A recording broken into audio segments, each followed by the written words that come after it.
Salut à tous, bienvenue pour une nouvelle vidéo d'actualité.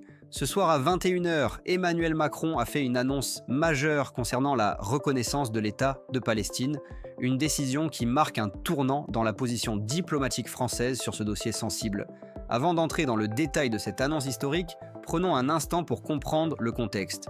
Depuis le début du conflit à Gaza en octobre dernier, la communauté internationale est sous pression pour trouver une solution durable.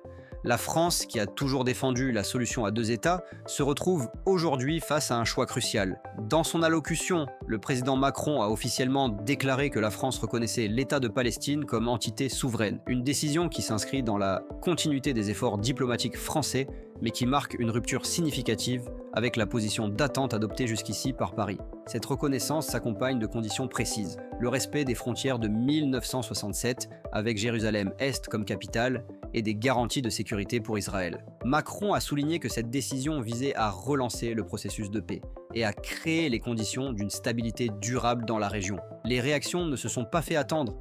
Du côté israélien, c'est la consternation. Le Premier ministre Netanyahou a immédiatement dénoncé une grave erreur qui récompense le terrorisme.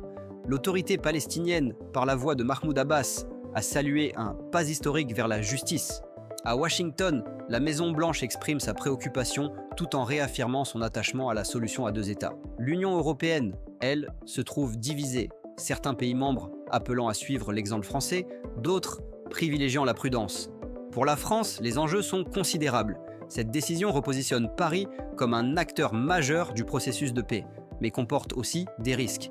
Les relations avec Israël, partenaire historique, pourraient se tendre. En revanche, ce choix pourrait renforcer l'influence française dans le monde arabe.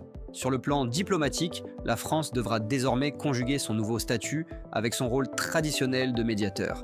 Un exercice d'équilibriste qui nécessitera une grande habileté diplomatique dans les mois à venir. Mais au-delà des considérations géopolitiques, cette décision soulève des questions fondamentales. La France peut-elle vraiment contribuer à faire avancer la paix? Cette reconnaissance changera-t-elle concrètement la situation sur le terrain? Je vous invite à réfléchir. Pensez-vous que cette décision soit véritablement historique ou s'agit-il d'un simple coup politique? La France a-t-elle encore la capacité d'influencer significativement ce conflit vieux de plusieurs décennies? Avant de conclure, j'aimerais avoir votre avis. Selon vous, la France peut-elle maintenant jouer un rôle de médiateur crédible dans ce conflit? Cette reconnaissance va-t-elle encourager d'autres pays européens à suivre le même chemin? Merci d'avoir suivi cette analyse jusqu'au bout. N'hésitez pas à partager votre point de vue dans les commentaires. Est-ce un tournant historique pour la diplomatie française ou une décision qui risque de l'isoler? Comme d'habitude, si cette analyse vous a plu, pensez à liker la vidéo et à vous abonner pour ne manquer aucune actualité importante. On se retrouve très bientôt pour une nouvelle analyse. Prenez soin de vous.